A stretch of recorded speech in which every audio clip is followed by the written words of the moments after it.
Hello, my name is Eric, and I have read some amazing books in the past year. Today I'm going to talk about my absolute favorites. I'm so excited to discuss these books more and recommend them and share them with you. It's been wonderful discussing books with so many people online this past year. Recently, my YouTube channel reached 30,000 subscribers, which is wild, so thank you for subscribing and talking about books with me and listening to me discuss them. I hope you've read some great things in 2022. I'd love to hear about your absolute tops in the comments below. Please give me some recommendations, what I might have missed or what I should be looking out for. Now, I have read about 100 or so books in the past year. I haven't counted them all up because it's not about the quantity, it's about the quality of the reading experience. But I'm only going to talk about my 10 favorites today. So these are stories which I just personally loved so much and just really gripped me. You know, I didn't want to work, I didn't want to sleep, I just wanted to keep reading these books. That's the feeling that these books gave me, and I think that they have a really important message, and they're books that are going to really stand the test of time, you know, as well as being really wonderful, enriching stories with great characters and plots. But yeah, they have important messages as well. Some of these books I read at the very beginning of the year. Some of them I read more recently, just in the past few weeks. So I'm going to go through each of them, give short summaries and my thoughts about them. But I'd love to hear if you've read any of these books as well, or if you're interested in reading them, please let me know about that as well. So to start off with, I think I'm going to begin with a novel I've not actually talked about on my channel yet, or at least talked about it since I read it, because I just finished it a couple of weeks ago, and that is Trust by Hernan Diaz. So yeah, this has been making a lot of the best books of the year lists. It's been nominated for book prizes, but I only finally just got to reading it, and I am so glad that I did. The story is about a wealthy Wall Street couple in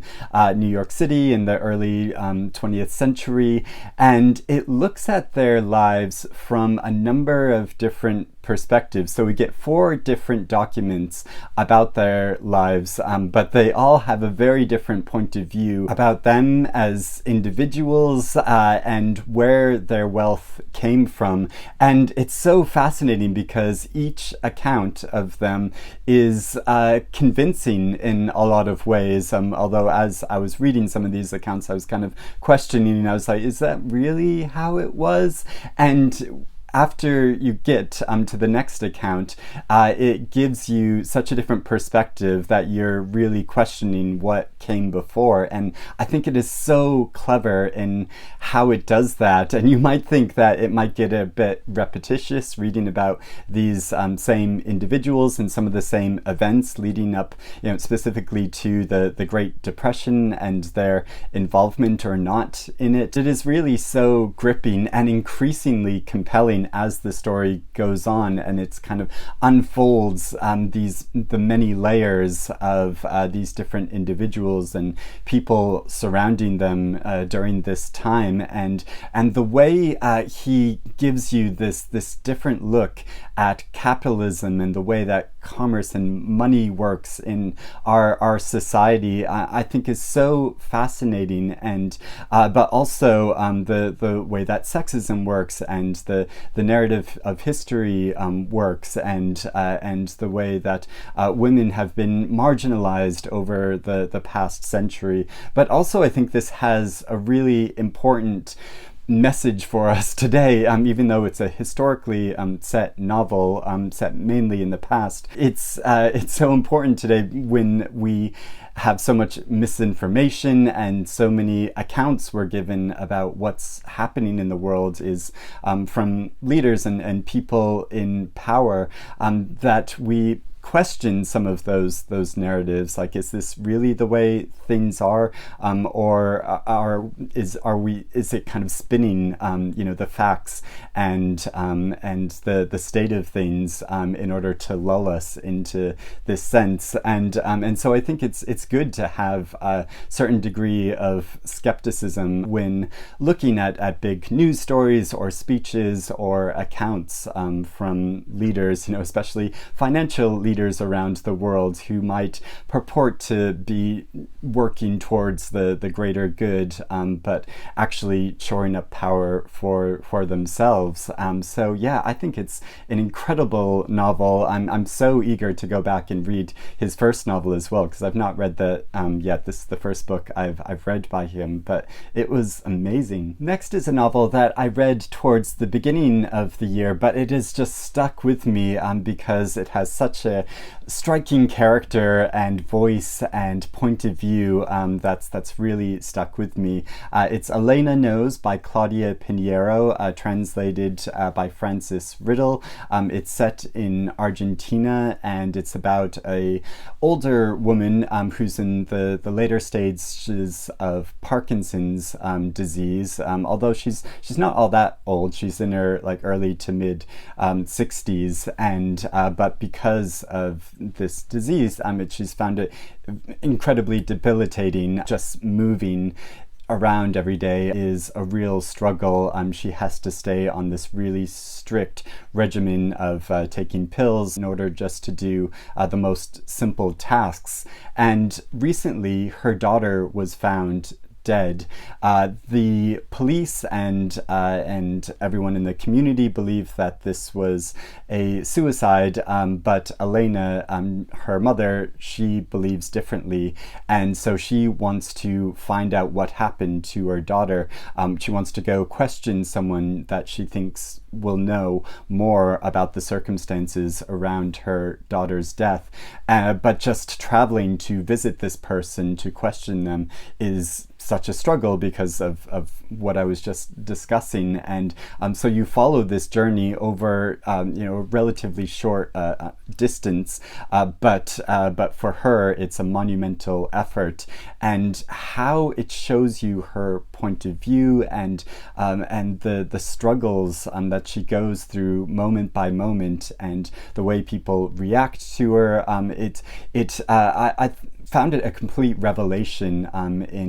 in understanding how someone with serious illness or a disability like this, how life must be for them, and so I found that really valuable, being so entrenched in her experience. But also she herself is a really fascinating character who is quite a difficult person. She is quite nasty a lot of the time. So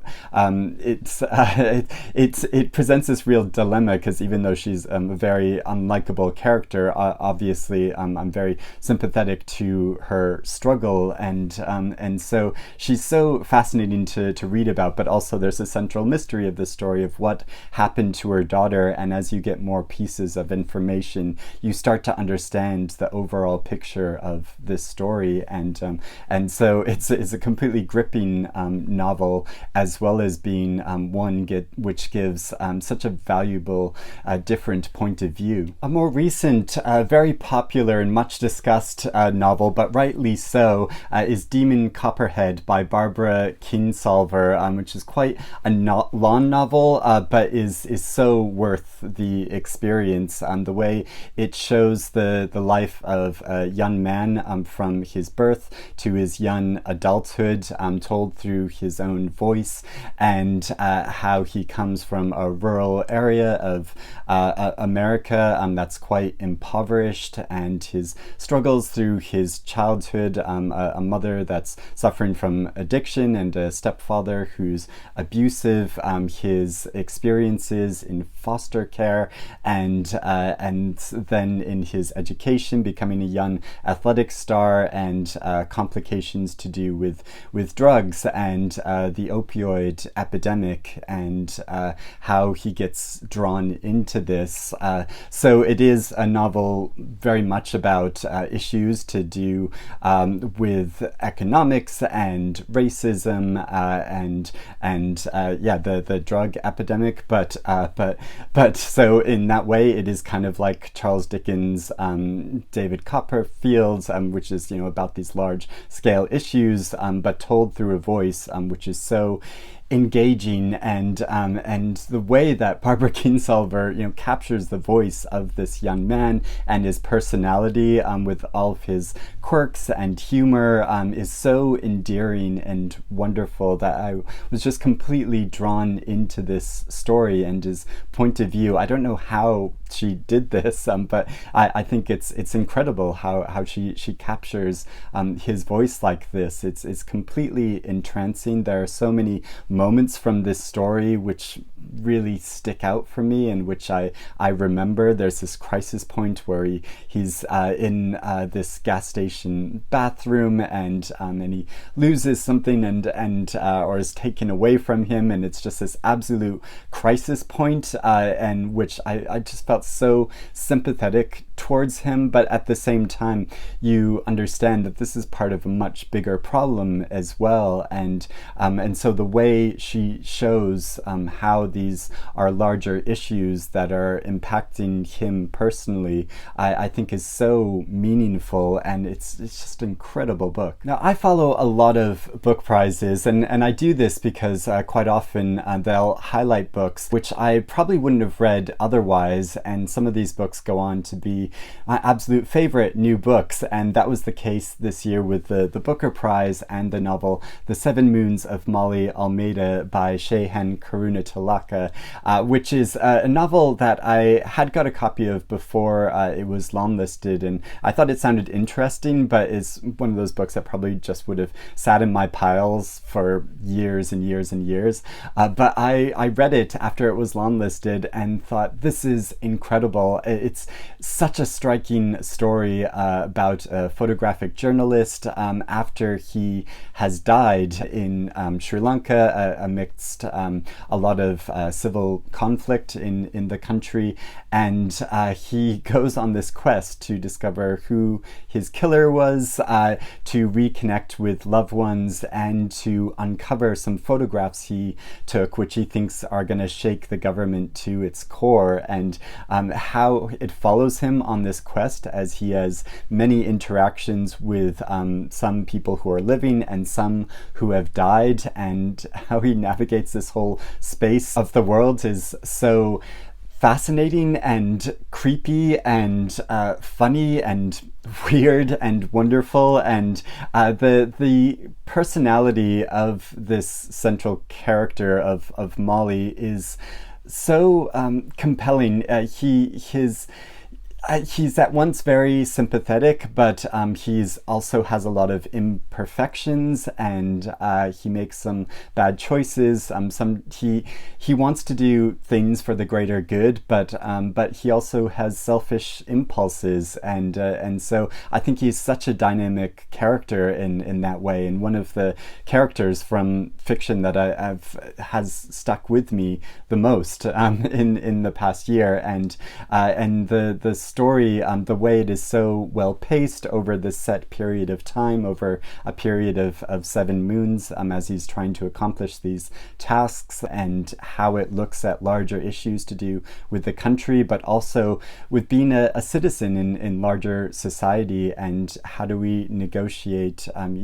following our personal interests while also wanting to work towards the greater good. It's so moving how he captures that experience, and I think it's an incredible novel. It deserves to win all the awards. It deserves to be read by everyone. I felt so privileged to be able to talk to the author at the Booker Prize ceremony before he won this award, but also after the ceremony was able to ask him some questions afterwards, and I made a whole vlog about that experience. So I'll put a link to that below if you want to watch that. Tomorrow and Tomorrow and Tomorrow by Gabrielle Zevin, a novel which follows the lives of two characters throughout a number of decades as they become very famous gamers, very successful gamers who develop video games. And this novel, the way it really struck me personally, as someone who played a lot of video games when I was younger, and some of the particular video games that they discuss, like the Oregon Trail and things like that. But also the novel begins in an area of Boston that I used to live nearby and that I'm very familiar with. So I connected with this story personally in a lot of ways, but it's also a really meaningful depiction of friendship over a long period of time in the evolution of these two individuals who are kind of outsiders in a number of different ways, and so are able to connect through this medium of gaming, and how their relationship changes over time, because a lot of novels portray romantic relationships, but not so many focus on the importance of friendship, or look at friendship in such a sustained and dynamic way as the author does in this story. And so it's so interesting following them over this period of time, but also the struggles of someone throughout their life as they achieve success, but then question that success and encounter a number of difficulties. The way this novel engages with so many different political issues is really wonderful. And so yeah, it's also has one of the most beautiful covers of the year. A novel I read earlier this year in March is The Colony by Audrey Magee, and it's another book that has really stuck with me over the course of the entire year. It takes place on a remote island off the coast of Ireland, where the native Irish language is still the dominant one that's spoken. It's a very sparsely populated island, and the population is increasingly diminishing over time as young people move away. And this novel has had one of the distinctions of having one of the funniest openings of any book I've read this year, but also one of the saddest endings, and so really made me laugh so much and cry, like actual tears, not just crocodile tears, but real tears, as I was so involved in the story. It's about two individuals from outside of this island that travel there for different reasons. One of them is an artist, one of them is studying languages itself, and it's about the conflict between these two individuals, but also the conflict that they have with a number of people that are native to this island, and who need them sort of economically to come to this island and contribute to it, but at the same time see them as intruders, and how it follows their stories, and a young boy who is native to the island and who also has artistic abilities, and how it follows his struggle and his conflict between this being his home and wanting to move out to the wider world is so heartbreaking and beautiful. And yeah, there's just so many wonderful moments in this book, but also how this novel deals with the sectarian conflict in Ireland, and how it impacts the lives of so many individuals over a period of time. How it interjects that into the story, I think, is really clever. I think the author was or still a journalist and a reporter, and so it shows in that way, but the way she artfully weaves this into a narrative and story that I became so involved with is just wonderful. And so yeah, I was glad to read this book shortly after its publication, and thrilled to see it was listed for the Booker Prize this year, but also really sad that it didn't make it beyond the long listing, and I know a lot of people felt the same way. So this is one of those, I think, outsider books that is just going to be a favorite for so many readers. Bolla by Pajtim translated by David Hackston.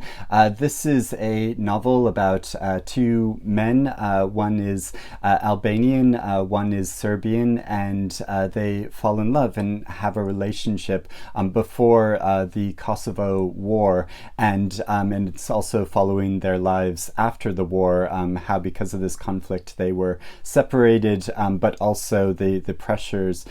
put upon them to conform and to marry women, and so how they are separated and they come back together, but really the story is much deeper and more complicated than that. And I'm not someone that knows too much about this this conflict in this region of the world, but it deals with it, and you get more information about it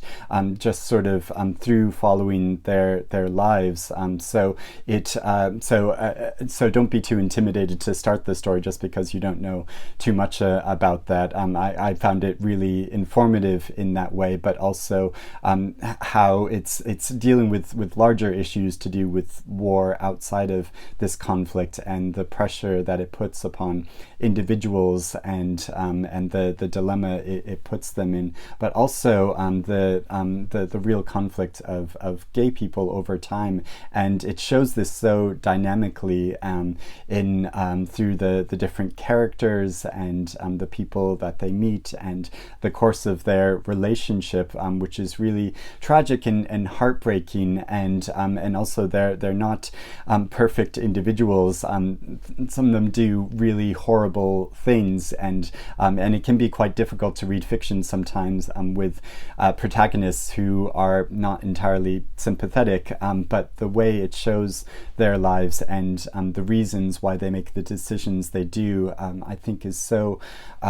meaningful, and so a really striking story. Next is a debut novel which is so original and powerful. I think this is a very exciting new author. It's Maps of Our Spectacular Bodies by Maddie Mortimer. The novel begins where the central character, a woman, finds out her cancer has come back. So it's her struggling to deal with this and the recurrence of her illness, as she's a children's book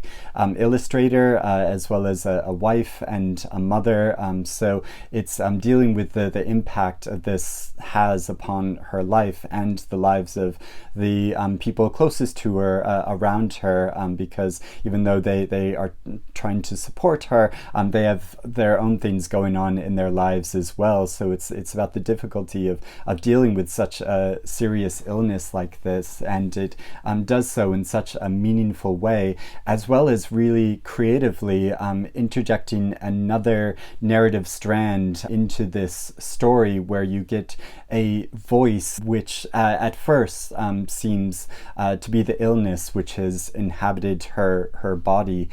but which goes on to become much more complicated and much more mysterious, and but increasingly poignant as this separate narrative voice takes up more and more space within the story. It's gave me such a different perspective on the way we look at and understand and inhabit our own bodies, and because we can feel like that we're just a kind of mind moving around in the world, but we're also a physical presence, and the way she connects those things in this story, I think is so is unlike anything I've read before. So is incredibly creative and very, very moving. Another novel I read recently, but which I found completely immersive, even though it's quite a long book, is Nights of Plague by Orhan Pamuk, translated by Ekin Oklap. And this novel takes place at the very beginning of the 20th century in the Ottoman Empire, which is kind of flailing and falling apart and losing different territories. And it's about a ship that's on a long journey, but it stops at an island, a fictional island called Mingaria in the Ottoman Empire, and how plague is descended upon this island and the way the community there deals with that or doesn't deal with that over time, and the way the different individuals on this ship who have been sent there by the Sultan, they are on their own particular missions, and the way they become involved in this conflict is so gripping, following this story as it takes over the island and impacts the various different factions of this island, because there are a lot of religious and national divides on this island, and it brings all of those issues to the forefront when this health crisis occurs, and it affects a lot of people's decisions, but also there are schemes and murders going on in the background, and the way it follows a number of these different mysteries, as well as the development of these characters over time through this conflict, and but also the way the nation becomes independent during this time, and but also the difficulties of a new government through this time. So it very much shows like the fall of an empire and the rise of a new nation, and then the struggles of that new nation, and the way the author looks at that is so epic in scale, but also told through the really personal stories and lives of these different characters. And it's so clever the way he constructs this novel, because there's a fictional author who is writing this book, which she calls both a history and a novel, and at first I thought that might be too kind of tricksy a device to have in a book, but I think it works so well, and the way it plays out is actually quite poignant, and so yeah, it's wonderful.